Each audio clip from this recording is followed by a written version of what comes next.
लिंग पुराण में 7 गलतियां बताई है कंगाल होने की। ये गलती अगर आपने भी करी है तो जिंदगी में कितना भी पुण्य करोगे उसका फल नहीं है। आज की कथा को लिखकर रखना, शायद तुम्हारी जिंदगी संवर जाए। लिंग पुराण में 7 गलतियां बताई है व्यक्ति को बर्बाद होने की। पहली गलती है, उसमें से अगर आप स्वीकार कर रहे हैं ये गलती तो समझ लो कि गलती आपने करी है। गंगा जल तो बुलवाया टैंकर भरकर, 21,000 बेलपत्र भी समर्पित कर रहे हो। आप मंदिर के अंदर बैठ गए, दर्शन करने वाला आता रहा, किसी को अंदर प्रवेश नहीं दिया। आप गंगा जल चढ़ाते रहे, आप बेलपत्र चढ़ाते रहे, आप स्वयं पूजन करते रहे, और दूसरा व्यक्ति ना जाने किस भाव से, किस रूप में आकर भगवान की सेवा करना चाहता था। पंडित जी ने आपके चक्कर में उसको जल नहीं चढ़ाने दिया, पंडित जी ने आपके चक्कर में उसको बेलपत्र नहीं चढ़ाने दिया। पहली गलती यह हो गई कि भगवान के भक्त को भगवान से दूर कर दिया गया। अब उठा लो श्रीमद् भागवत कथा। 2 देवताओं ने गलती करी थी। एक ब्रह्मा जी ने गलती करी थी कि गाय बछड़ों का हरण कर लिया था। 1 वर्ष होने में 1 दिन था, तब ब्रह्मा जी ने गाय बछड़े वापस दिए थे। दूसरी गलती इंद्र ने करी थी, जल वृष्टि करी, तब भगवान कृष्ण को गोवर्धन पर्वत उठाना पड़ा। दोनों देवताओं ने गलती करी, पर भगवान कृष्ण ने इंद्र को क्षमा कर दिया, पर ब्रह्मा को क्षमा नहीं करा। क्यों नहीं करा? क्योंकि इंद्र को क्षमा इसलिए करा क्योंकि इंद्र ने जब जलवृष्टि करी तो सारे ब्रजवासियों को भगवान के चरणों में लाकर छोड़ दिया। सारे ब्रजवासी गोवर्धन पर्वत के नीचे आकर बैठ गए, भगवान के चरणों में आ गए। और ब्रह्मा ने जो गलती करी वो ऐसी गलती करी कि भगवान से गाय और बछड़ों को दूर कर दिया। जो भगवान से भगत को दूर कर दे उसको शंकर कभी क्षमा नहीं कर सकता। इसलिए बर्बादी का पहला कारण आप भक्त और भगवान में दूरी बना ली। दूसरा कारण, भगवान की जब पूजन कर रहे हो, 21,000 बेलपत्र चढ़ा रहे हो, गंगा का जल चढ़ा रहे हो, चंदन चढ़ा रहे हो, अबीर चढ़ा रहे हो, गुलाल चढ़ा रहे हो, तो तुम्हारे भीतर ये अहंकार, जब तुम पूजन करके उठो तो उठते समय तुम्हारे भीतर अभिमान नहीं होना चाहिए कि मैंने जो अनुष्ठान करा उसके बराबर कोई नहीं कर सकता। तीसरा कारण कहा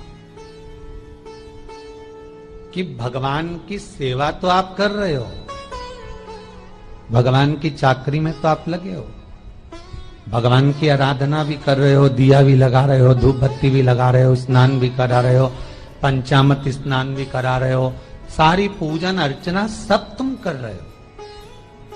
पर हो सकता है इस पूजन अर्चना में आप केवल 3 घंटा पूजन करते हो और बाकी के समय किसी न किसी की जीवात्मा को दुख पहुंचा रहे हो। एक कथा में एक बात कही थी कि भले मंदिर में दिया मत लगाओ, भले मंदिर में जाकर धूप बत्ती मत जलाओ, भले मंदिर में जाकर भोग मत लगाओ, भले मंदिर में जाकर जल मत चढ़ाओ, कुछ मत करो, भले भगवान को नए कपड़े मत पहनाओ, भले तुम्हारी मर्जी पड़े भगवान को भोग मत लगाओ, पर शास्त्र कहता है कुछ मत करो, पर एक काम जरूर करना कि किसी के चेहरे पर प्रसन्नता ला देना तो मंदिर में दिया जलाने के बराबर होगा। किसी के चेहरे पर चमक ला देना, प्रसन्नता ला देना तो अगरबत्ती लगाने के बराबर होगा। किसी गरीबड़े के, किसी दुखी के चेहरे पर अगर तुमने प्रसन्नता ला दी तो वो भगवान को कपड़े पहनाने के बराबर होगा। मालूम पड़े तो मंदिर में पूरी सब्जी बांटो, मंदिर में भोजन कराओ, मंदिर में सारा पकवान चढ़ाओ, और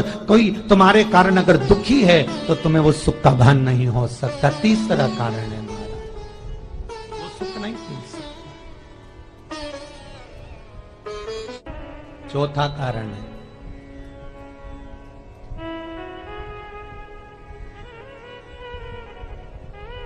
महाराज,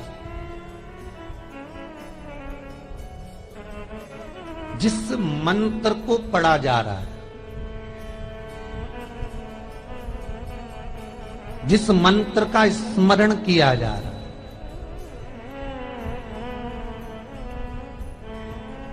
जिस भगवान की माला को हम जप रहे हैं, हम पाठ कर रहे हैं, उसमें त्रुटि।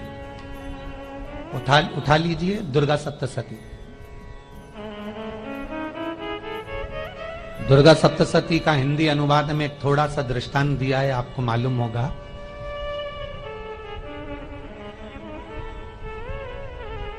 एक जजमान सप्तशती का पाठ कराते थे नवरात्रे में।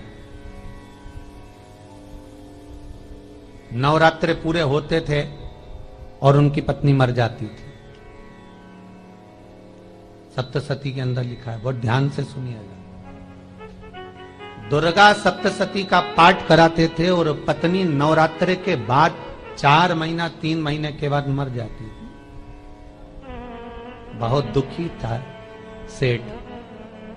एक शादी करी, दूसरी करी, तीसरी करी, चौथी करी, चौथी पत्नी भी मर गई। बहुत दुख हुआ। आज वो गुरुजी के पास चले गया, गुरुदेव, गुरुजी, गुरुदेव, गुरुदेव। गुरुजी बोले क्या हो गया? सेठ जी बहुत दिनों के बाद आ रहे हो, क्या बात है गुरुदेव?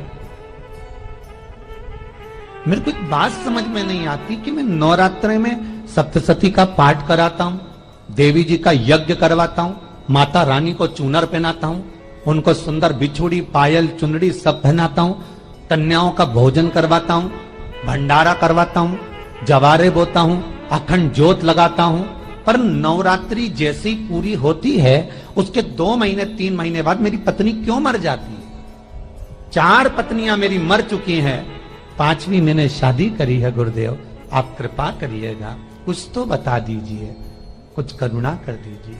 गुरुजी बोले जब तू सब कुछ अच्छा कर रहा है, जोत भी जला रहा है, कन्या भोज भी करा रहा है, चुनड़ी भी चढ़ा रहा है, भंडारा भी कर रहा है, जोत भी लगा रहा है, जवारे भी बो रहा है, माता रानी की सेवा भी कर रहा है, अखंड रात्रि व्रत कर रहा है, सब कुछ तूने करा, यज्ञ भी करा, फिर तेरी पत्नी क्यों मर सकती है? ऐसा हो ही नहीं सकता। नहीं गुरुदेव, मेरी 5वीं शादी है गुरुदेव, अब की बार आप कृपा करिए। गुरुजी ने कहा तेरे पंडित जी को अनुष्ठान पर बुला, मैं कमरे में बैठकर सुनूंगा सप्तशती का पाठ, तब मैं ध्यान करूंगा।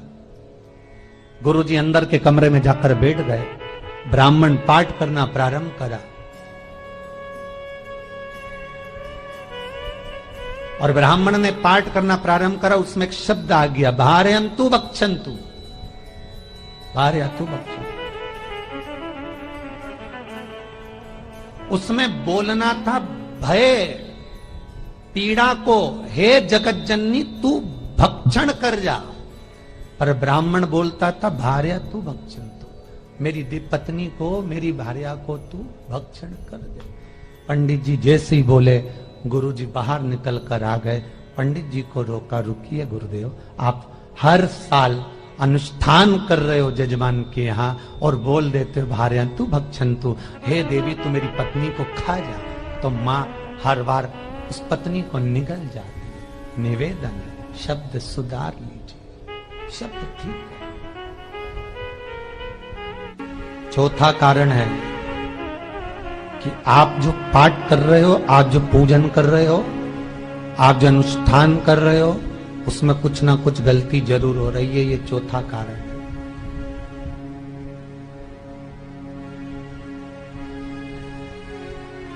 एक बार पूरे घर के लोगों को बिठाओ, अपने घर के लोगों को, मम्मी से पूछना मम्मी तुम कौन कौन सा पाठ करती हो? एक बार मम्मी से पूछना, फिर एक बार पापा से पूछना, पापा आप कौन कौन सा पाठ करते हो सुबह? फिर बहू से पूछना, भाभी आप कौन कौन सा पाठ करती हो? फिर छोटी दुल्हन से पूछना, छोटी दुल्हन तुम कौन कौन सा पाठ करती हो? भैया आप कौन कौन सा पाठ करते हो? आप कौन कौन सा पाठ करते हो? पूछना। जब घर के अंदर बड़ी बहू अलग तरह का पाठ कर रही है, छोटी बहू अलग तरह का पाठ कर रही है, मंजली बहू अलग तरह का पाठ कर रही है, माँ अलग तरह का पाठ कर रही है, पति अलग तरह का पाठ कर रहा है, तो उसका जो प्रभाव है, कौन सी चीज कहां टकरा रही है, जिसके कारण घर में रोग इतना है कि कोई सही होने वाला ही नहीं। अब तुम कहो कि सीवर वाले गुरुजी ने उपाय बताया, हमने बहुत करा, पर सही क्यों? तो सही क्यों नहीं हो रहा है? उसका कारण है या तो बड़ी बहू जो पाठ कर रही, या सास जो पाठ कर रही, या पति जो पाठ कर रहा है, नाते जो भी उस घर के अंदर रहकर जो पाठ अर्चना कर रहा है, उसमें जरूर कुछ ना कुछ ऐसा हो रहा है जिसके कारण वो काम नहीं कर पा रहे। उसमें कुछ ना कुछ गलती हो रही है जिसको तुम समझ नहीं पा रहे, जिसको तुम अपने आप को बहुत विचार करते हो कि मेरे बराबर कोई नहीं कर सकता, मैं शंकर की भगत, मैं राम की भगत, मैं कृष्ण की भगत, मैं जो करती हूँ बहुत अच्छा करती हूँ, मैंने जो किया बहुत अच्छा करा, पर हो सकता है उसी कारण आपको दुख झेलना पड़ रहा है।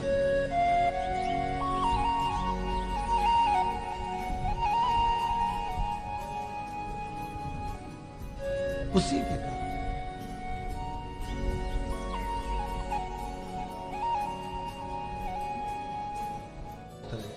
महाराज, हमने जो दान किया, हमने जो पुण्य किया, हमने जो सत्कर्म किया, वो किस जगह पर लगा?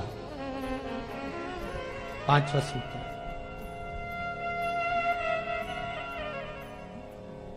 जो आप दान कर रहे हो, जो आप पुण्य कर रहे हो, सत्कर्म कर रहे हो, वो किस जगह पर लगा? ये पांचवा सूत्र।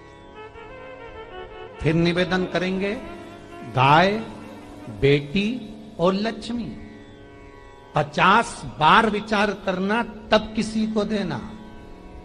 बेटी किसी ऐसे को मत ब्याह देना जो जुआ खेलता हो, मदिरापान करता हो, मांसाहार करता हो, वेश्यावृत्ति करता हो। वो बेटी का सम्मान नहीं करेगा। बेटी रोएगी तो कन्यादान करने वाले को रोना पड़ेगा।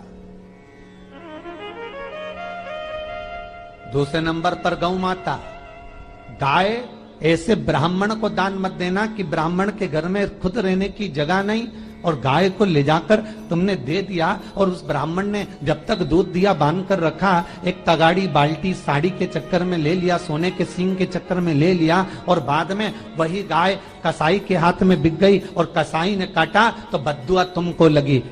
बेटी, गाय और लक्ष्मी, पैसा भी किसी ऐसे भिखारी के कटोरे में मत दान देना कि जिसने ले जाकर मदिरा पान में लगा दिया, जुए में लगा दिया, वैश्यावृत्ति में लगा दिया। अगर जिस भिखारी के कटोरे में पैसा दिया उसने शाम को ले जाकर मदिरा पान में, जुए में लगा दिया, तो लक्ष्मी रोती है कि तूने मुझे गलत जगह पर दिया है, इसलिए अब तुझे रोना पड़ेगा। तब व्यक्ति को रोना पड़ता है, फिर व्यक्ति रोता है। गाय, बेटी और लक्ष्मी 50 बार विचार करो, क्या सही जगह पर दे रहे हो?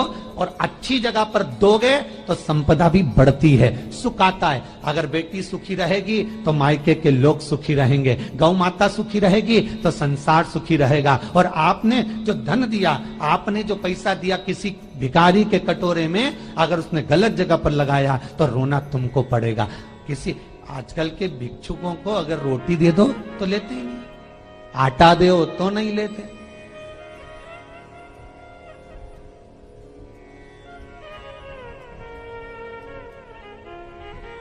पहले के समय में जो भिक्षुक आते थे ना, तो रोटी बनी हुई मांगते थे। बूढ़ी बूढ़ी माताएं जानती होंगी, चिमटा बजाकर, घुंघरू बजाकर कहते थे भोजन, तो 2 रोटी निकाल कर दे दी जाती थी घर से। लो बाबा, तो माता इतना प्रेम रखती थी, केवल रोटी नहीं देती थी, बाबा बैठो हम सब सब्जी लाकर देते। इतना प्रेम था बुजुर्ग माताओं का, बैठो। और आज के जमाने में अगर रोटी दे दो तो फेंक दे नली में ले जाके, पैसा चाहिए। क्यों? शाम को पीने के लिए चाहिए ना, मदिरा पान के लिए, मांसाहार के लिए, जुए के लिए, वैश्यावृत्ति के लिए धन चाहिए।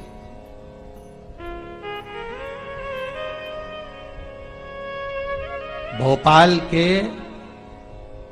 और इंदौर के, इंदौर का राजवाड़ा चौराया और भोपाल का लाल घाटी चौराया, इन दोनों चौराहे पर इतने से बच्चे लोग भीख मांगते हैं और उनकी माताएं और उनके पिता रोड के किनारे पर चिलम लगाते बैठे रहते हैं, पांव लंबे करके पड़े हैं और ये कमा कमा के उनको दे रहे हैं। और धन्य हैं ऐसे लोग जो उनको दान भी दे देते हैं। जिसको जरूरत है उस तक कुछ नहीं पहुंचता। अभी भी 4-6 महीने लॉकडाउन चला, जिसको जरूरत थी एक रोटी की, उस तक कुछ नहीं पहुंचा। और जिसके पास में पहले से भरा हुआ था उसने और ले जाके भर लिया। जिसको जरूरत थी उस तक नहीं पहुंचा। अभी ठंड आ रही है, बहुत सारी संस्थाएं कंबल बांटेगी, रेलवे स्टेशन पे लोगों को कम्बल ओढ़ा रहे हैं, कोई सो रहा है जमीन पर उसको कम्बल ओढ़ा रहे हैं, बस स्टैंड पे चले गए कोई रोड पे सो रहा है कम्बल ओढ़ा रहा है, तो इतना बड़ा नाम चलेगा कि उनने कम्बल ओढ़ा है, कम्बल ओढ़ा है, कम्बल ओढ़ा है। और वो कम्बल जिसको ओढ़ाया वो दूसरे दिन जाकर कपड़े की दुकान पर बेच के आ गया, 200 रुपए लिया आया, रात को पीकर फिर सो गया, क्योंकि फिर कहीं कहाँ आएगा, फिर उड़ा के चले जाएगा, क्योंकि इन्होंने तो ये करके रखा है कि नाम कमाना है तो कम्बल उड़ाए जाओ। जिसको जरूरत है वहां तक सामान नहीं पहुंचता भाई, जिसको जरूरत है वहां तक सामग्री नहीं पहुंचती भाई। आपने दिया और उन्होंने ले जाकर बेच दिया, और फिर सोचते हो कि मैंने तो पुण्य करा है। कई लोग कहते हैं मैंने दान करा, मेरे को इतना फल मिलेगा। काहे का दान करा? ऊपर तो जा, यमराज के डंडे पड़ेंगे।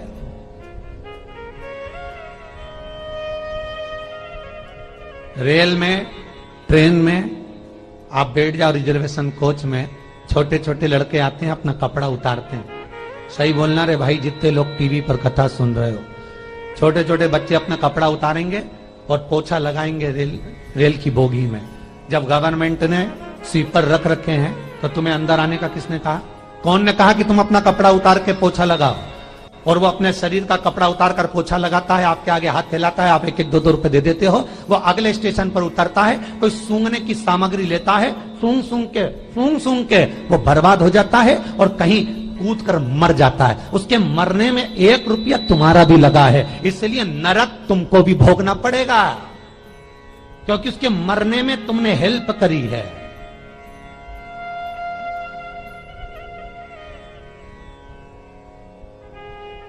तुमने तो रुपया दिया था भोजन करने के लिए, उसने कोई सूंघने की सामग्री ले ली और सूंघ सूंघ के नशे में मर गया। उसके मरने में 2 रुपए तुम्हारे हैं, 1 रुपए तुम्हारा है, तो भोगना तो तुमको भी पड़ेगा ना।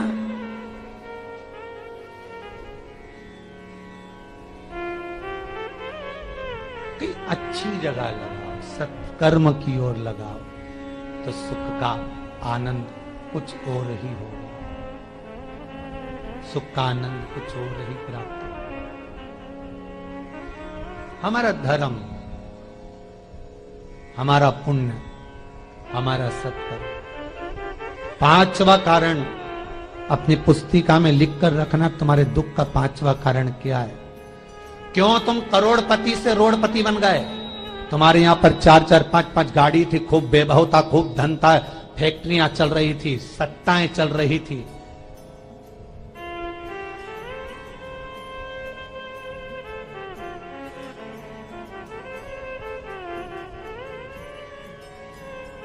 खूब सत्ताएं थी, खूब वैभव था, खूब धन था,